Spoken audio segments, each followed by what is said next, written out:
Welcome to Reality Bytes. This is Desley Casey, your host, and Pavlic.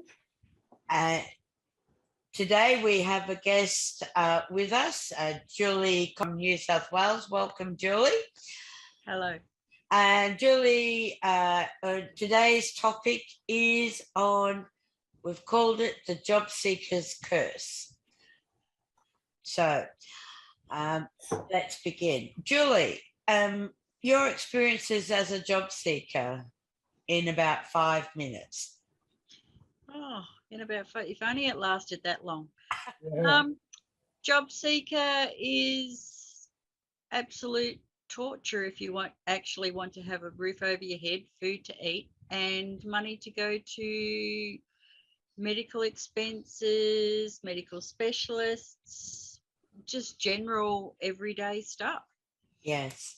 Yeah. And I was also listening on the radio yesterday going to work, and I was saying how the cost of living or wages needs to increase by 3.5% to bring it in line with the current cost of living, and businesses saying that productivity has been down because in the past 2 years, so therefore workers don't deserve a 3.5% pay rise. As they would. As they would. And I was talking to a neighbour of mine this morning about that, and I said, yes, I said, but we've had COVID for 2 years. So of course productivity is going to be down. So it's a bit of a furphy. Then if you add in job seeker, where it's not keeping pace, it never has, to my understanding, fully kept pace with cost of living, or even the CPI index. Would that be a fair call, Julie? Does no one understand the impact that the closure of so many small businesses helps in determining the amount of productivity that actually happens in a country? And yeah, and further to that it's, well, it's my opinion, that it's this government that's actually caused the closure of a lot of those small businesses. Like even with the stimulus package, small business really struggled to get JobKeeper. It was designed in such a way they didn't even qualify, a lot of them. Yet the big business actually profited historically the biggest margins since the pandemic. Like, what? That's crazy. Well, the thing too is that the government will take Centrelink recipients to the absolute court cleaners to get every last cent, yet they've just said, no, we won't claw back the money or the billions that we gave to big business who really didn't need it. The huge overpayments, the massive, Harvey Norman's 22 million. Like, come on. And he doesn't have to give that back. While in the same breath, you're going to chase an unemployed person for $200 to the point where people actually committed suicide over robo-debt, excuse me. I get a bit anxious when I speak of that because it costs lives. They pursue these people. Even like job seekers, you guys are under horrendous pressure to meet your dual compliance. Mutual obligations. Mutual obligations, exactly. In a time where money is so tight and everything is tight, and let's face it, you're on $44 a day for heaven's sake, yet you are meant to fulfill your search for 20 jobs a month or 30 jobs a month. Even in the cities, you would struggle to do that. How much then do you amplify that back into a regional area where, there are very little in terms of employment, a small pool, and the whole that implies. I mean, it's an unworkable system. I don't know how you do it. JobKeeper Mark 1 didn't include casual workers, which is the majority of the workforce in small businesses. Yeah, exactly. My daughter was in that very position. Yeah. JobKeeper Mark 1, she didn't qualify for. JobKeeper Mark 2, she did. Yeah. Yeah. So where the money was most needed is not where it went. Well, that's Not true. originally, no. No, and if you have a look at Jobseeker now and the Jobseeker payment, it was quote unquote, and they say, oh, but we've increased it, but they actually did $150 cut from the COVID payments of Jobseeker. They'd already cut 200, so It was more than $150. Yes, well, it was 550 all up, or 500 because they gave $50 or something like that. But they did it in 2 different stages. So they were claiming that the government was claiming, oh, we've given job seekers a pay rise. But they had actually, because of the supplements, had actually cut, I think the last payment cut was like $150, $250. It was something like 17.5 cents a year. Yeah. Yes. And so if you look at what you've got to purchase just to be able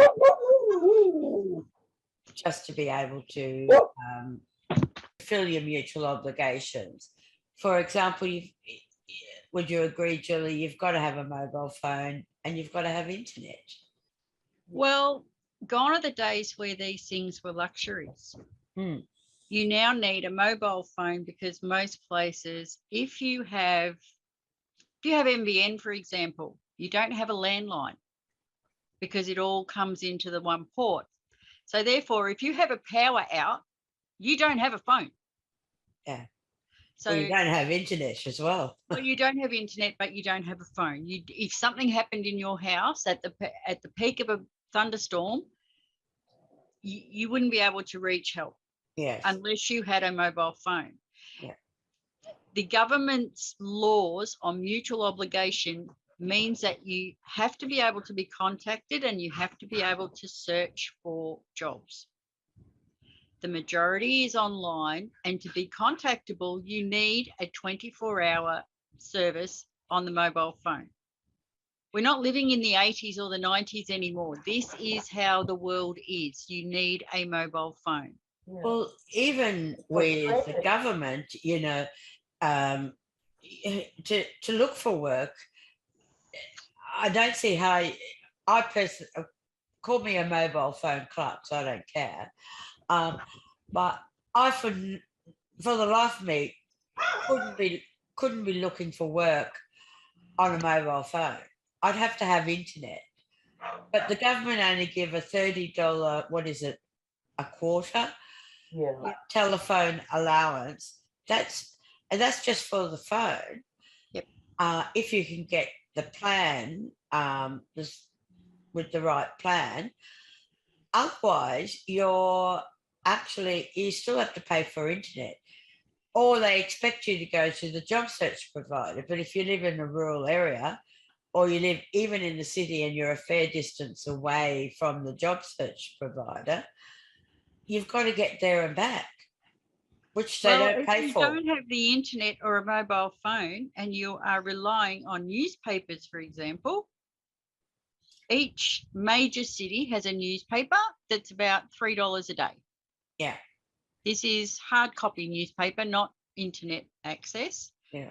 Most of the community newspapers no longer exist because of corporate takeovers and loss of jobs and the internet taking over the media's job.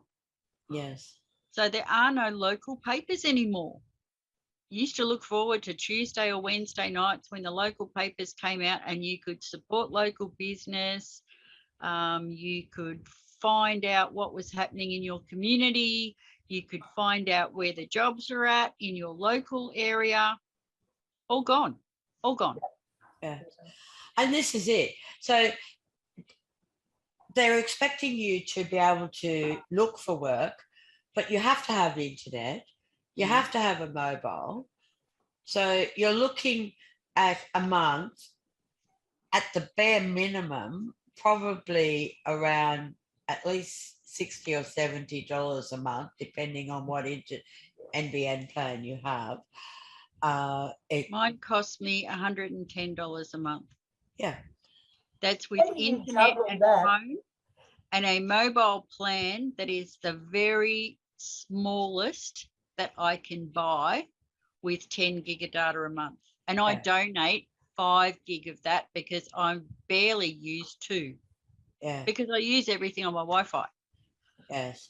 And this is it. But, you know, it's just not feasible the way that the system is set up.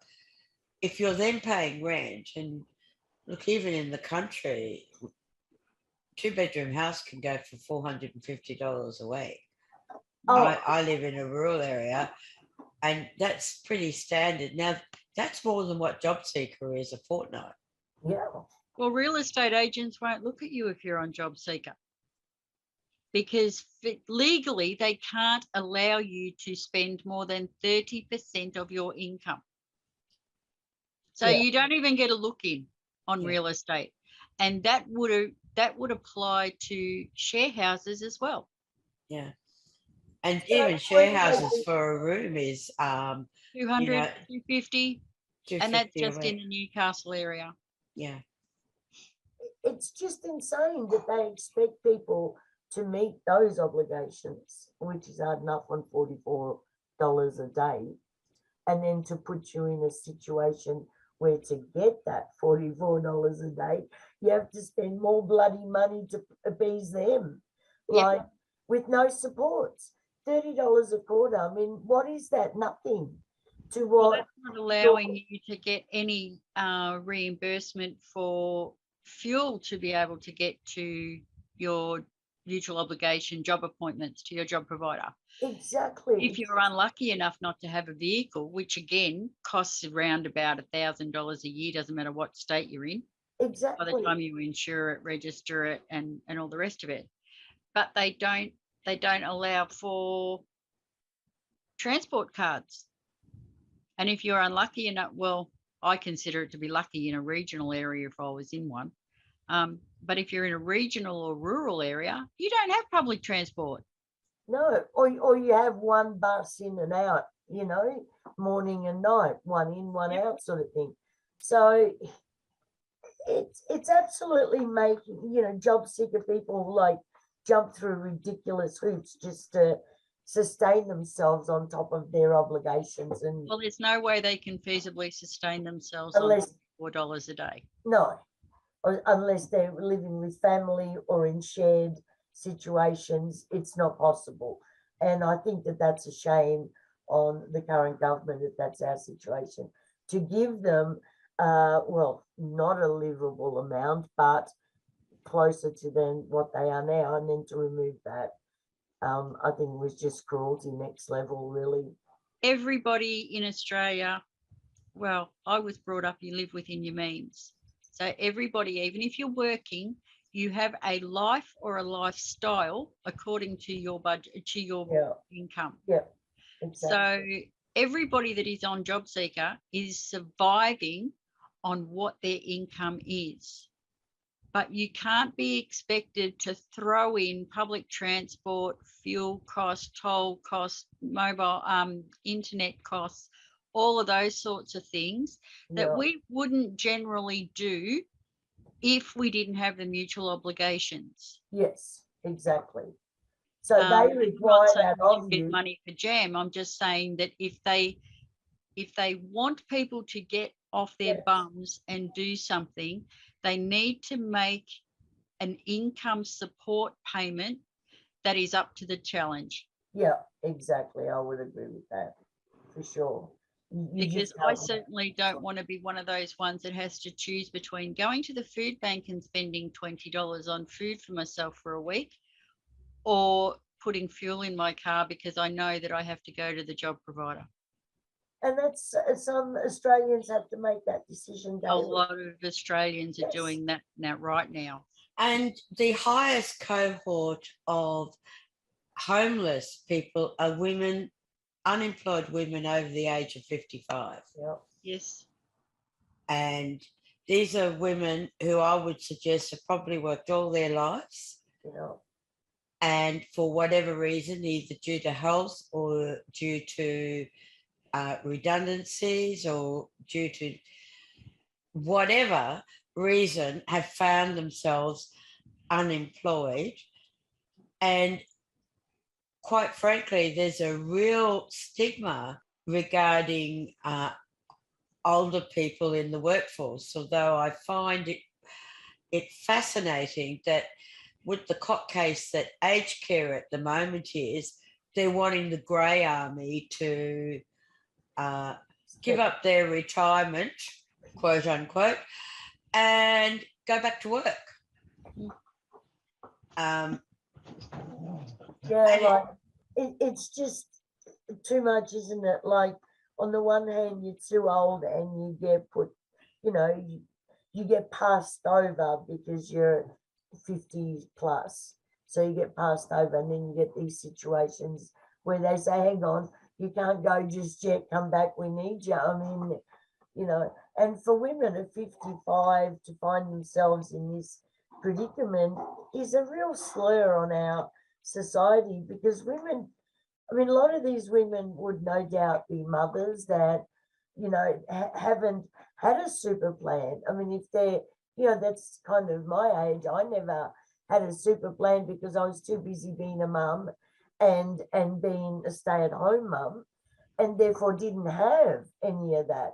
So when the marriage breaks up, what are you left with? We don't have finances. We don't have resources, because we were too busy raising families at the time. And now we're on the biggest homeless list and unemployable list. I mean, what does that say for us as a society, really? But it's not only that, superannuation wasn't around for at least, 20 years? Yeah. Came into play around 1990. 1990. Okay. Around that time. Around that Sure. time, yeah. Yeah. I'd already I been reckon, working 10 years by then. well, I was working at least 10, 15 to 20 years. Mm. So you're looking at a cohort of women where super was not even thought of because No. it wasn't in existence, Yeah. to actually have super as a backup at the time. Yeah. Then you add in, as Sue mentioned, taking time to, be a mother, and raising children. Well, the government don't give mothers a living wage and pay their super whilst they're raising the future generations of our society, do they? No, they don't. Well, Was the pity. a lot of job seekers who are mothers are on Jobseeker, but expected to pay for their children with their Jobseeker. So not only is $44 expected to keep them for a day, it's also expected to keep their kids as well. Yeah. Yeah. Yeah. And this is it. And if we go to just quickly, Julie, Yep. onto job search providers, Mm. I'd like your thoughts as to whether we should really say to the government, break the system and rebuild it to something that is more practical, empathetic, efficient, and that people actually are able to get jobs rather than these job search providers who are there for profit. Yeah. So they're profiteering off of some of the most vulnerable people in society. Yeah. And they don't give a toss whether you get a job or not, as long as they can get their money at the end of the day. I've been extremely lucky in the 15 years that I've been dealing with job search provider, because I did go back to work after having my daughter in 99, Mm-hmm. part-time at different places and permanent part-time and casual work and things like that. So I have been extremely lucky with my job search providers. However, I believe, and this is just my personal opinion, that the government should take back their responsibility and reinvent the Commonwealth Employment Service, or the CES, and that's what they should do. They should get rid of all the job provider network, because there are some vile, disgusting, just horrible people in that industry. I've been lucky I haven't had to deal with any yet. But having said that, I think even in the CES format, the empathy is still going to be hit and miss. And I don't mean that because they are horrible people that are working in that industry. I think they are just sick to death of working within a system that is designed to knock us down. Every Centrelink representative that I've spoken to in all the years that I've been dealing with Centrelink, I've only ever come across one that was so vile I wanted to throw puncher. In all those years. All the others have been rude and have been nasty, but once they understand that all I'm asking for is an answer to the question, or for an explanation on why the system has taken certain information in a certain way, once you get them to that level, then they're kind of like, well, this is what the system is. Like in the early days, about mid-2000s, 2005, 6, Centrelink representatives were very quick to throw around, well, it's legislation. So I would ask them, where do I find this legislation? And not one of them could ever tell me. Yeah. And that is what gets on my goat. And I will follow any rules, I will follow any formula, but just show me where it says it. Yeah. Because at the moment, it just feels like you're victimizing me because I'm a single mum. And the same with Jobseeker. That's how we feel. Yeah.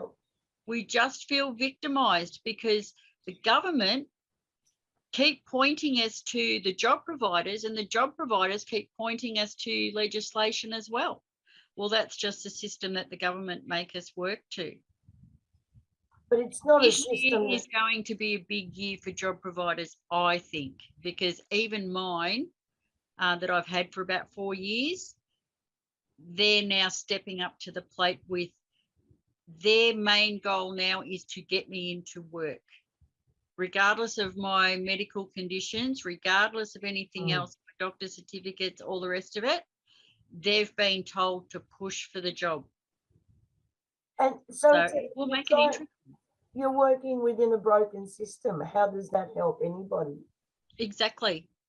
It doesn't. Exactly. It's just they fight for the holy dollar and you're at the bottom of and no one really gives a rat's. As long as you're the little mouse that keeps running around that. Yeah, that's no. Well, they're going to keep pushing me and people like me to get jobs or to get retrained. I mean, even down to my resume, oh, we'll have a look at that. Yep, I don't have a problem with retraining. No. But you have to understand that I'm limited in what I can do. Yeah. But their main objective, because they don't want to lose their funding from the government. And that's all it boils down to. Also limited in the amount of jobs that are actually out there. Exactly. So you can't give someone a job that doesn't exist. You know, and it's, I don't care what they say, but I think it's ludicrous to think that a person should travel 4 hours to a job, do a job, and travel 4 hours back. No, the Centrelink ruling is that you can reject a job that where the travelling distance, I think, is at an hour to an hour and a half, or any longer than an hour or an hour and a half from your home. One of the Sabrina Russo job provider officers in Penrith, Sydney, told my girlfriend 5 years ago, when the eldest of her 2 boys was 16 and the other one was 15, told her that she could relocate to Newcastle to pick strawberries. Yeah, that's a good. And she said, well, what do I do with my boys? They're in high school. They said, that's not our concern. You're a job seeker and you will travel for work. Yeah, And she hasn't driven for over 25 years. it's insane. And I think this is where it gets unrealistic. One of the other common complaints that I hear about Centrelink per se is every time you ring to ask the same question, you get a different answer each time because 9 times out of 10, the person on the end of the phone has absolutely no clue, A, what you're talking about, or B, what Centrelink actually require. Yeah, I don't think any of them are working off the same booklet. I used to picture in my head every time I rang Centrelink of somebody sitting in a tiny cubicle with a little cheat sheet on the side of them. So every time a trigger word came up, they'd know exactly what to say. Oh, it's in legislation. Oh, it's not my department. Or you'll have to go into your office, or you'll have to address that with your job provider, or you'll have to give us this certificate or that certificate, or like they'd have different things that they'd say. And I caught them out twice when I got a robo-debt notice about 4 years ago now that related to something from 6 years ago. So I beat them at their own game. I simply got them to give me the documents that they were working on. Them not realising that the documents they sent me actually proved that their system was flawed. Yes, and we've got robo-debt 2 now.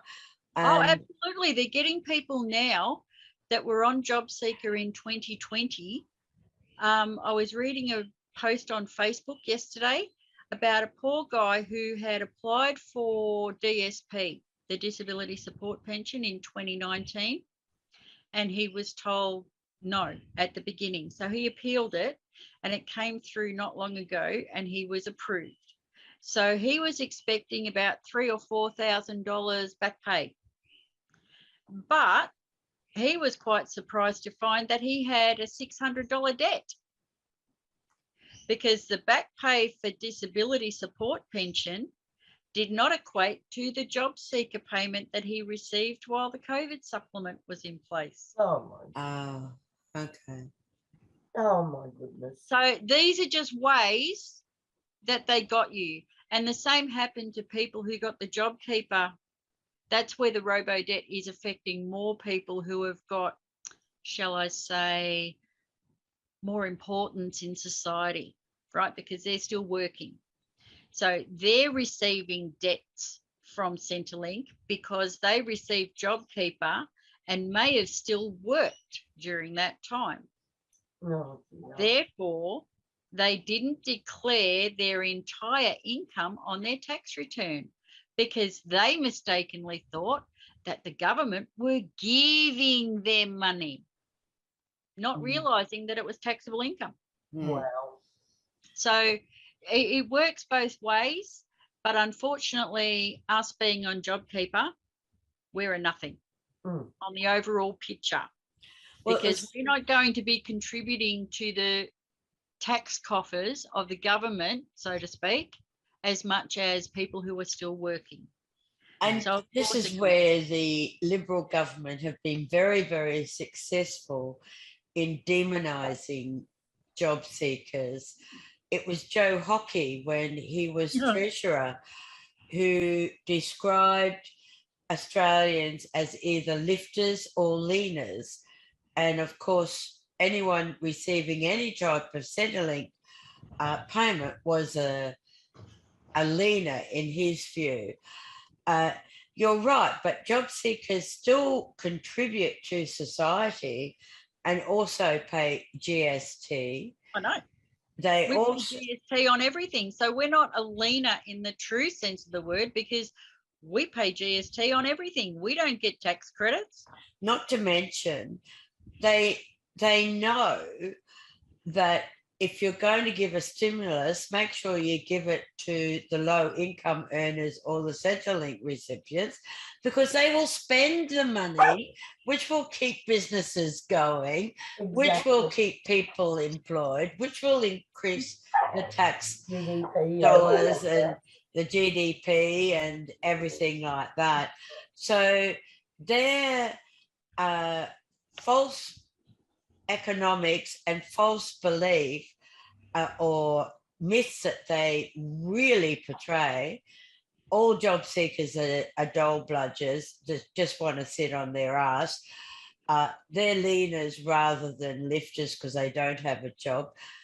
But they might be volunteering down at their local food bank, for example. They might be coaching the children's sports teams, for example. So in many respects, job seekers are still part of their local communities, and they still purchase within their local communities. Or in respect, for example, I might go and do my shopping at a town maybe over half an hour away because it's too costly for me to buy at the local supermarket, mainly because of the prices, etc. It's cheaper for me to pay the petrol and drive the 30 minutes there and back, 30 minutes there, 30 minutes or 40 minutes back, than it is to drive 10 minutes down the road to my local supermarket. But then I might get bread, I might get other items locally that I wouldn't get if in my normal grocery shop. So I'm still contributing to the local community in some form or another. They didn't care about that when they stopped the job seeker. How else do they think Australia came out of the original 6 months of the pandemic so well financially if they hadn't have risen? And it's got nothing to do with JobKeeper. It had everything to do with the job seeker who could suddenly pay off their debts. None of us went out and bought 50 or 60 centimetre TV, inch TVs or brand new white goods or went on big holidays. That wasn't the case at all. We actually spent it on things that we had let go, like just a haircut was awesome. So the money that we got as JobKeeper COVID supplement was all spent on survival, on things that we could actually get. Like for the first time in 8 years, I was able to actually go to the dentist, or I was actually able to get an assessment done by my psychiatrist or my neurosurgeon or my rheumatologist. I could suddenly do that without having to think, oh, well, I can't eat for 3 months because I have to put this money aside. And that's the reality of it, isn't it? It is the absolute. Absolute. And in this country, that our people, Australians, whatever your age, whatever your circumstance, should not have to make them choices.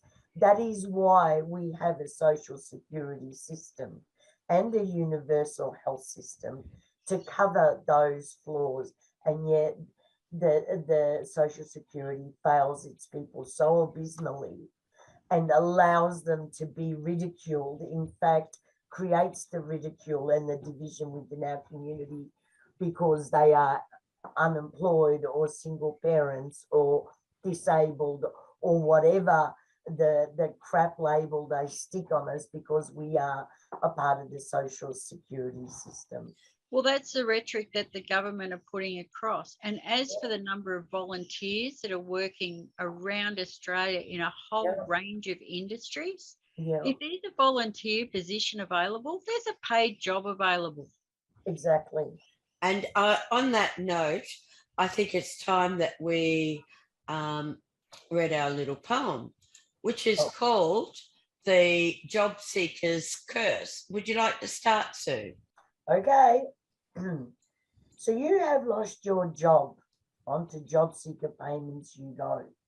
And Centrelink will continually want you to show looking for work and talking to your job search provider. No work to find has been on you, employment queue slider. Now, remember this, as you do look for work, you have to meet their search quotas without any perk. You have to have internet in this numbers game. If you don't have the funds, of course, you are to blame. Society will see job seekers, one and all, as dole bludgers who simply do not want to work in the Centrelink store. The government will portray you simply as leaners, whilst they take you financially to the cleaners. The longer you remain within the Centrelink grasp, the more your days will appear as your very last. No money for food, rent, petrol, or medical interventions. You're a dole bludger is society's wisdom and conventions. On $44 a day, you will find yourself trying to survive for 14 days until your Centrelink will revive. Your next lowly payment for you to receive. Can't get a job? It's your fault, society does believe. The government puts forward there are plenty jobs around, but what if you live in a small rural town? Become a fruit picker and do the hard yakka, they say. Pay for accommodation, food, and other essentials out of the pittance they pay.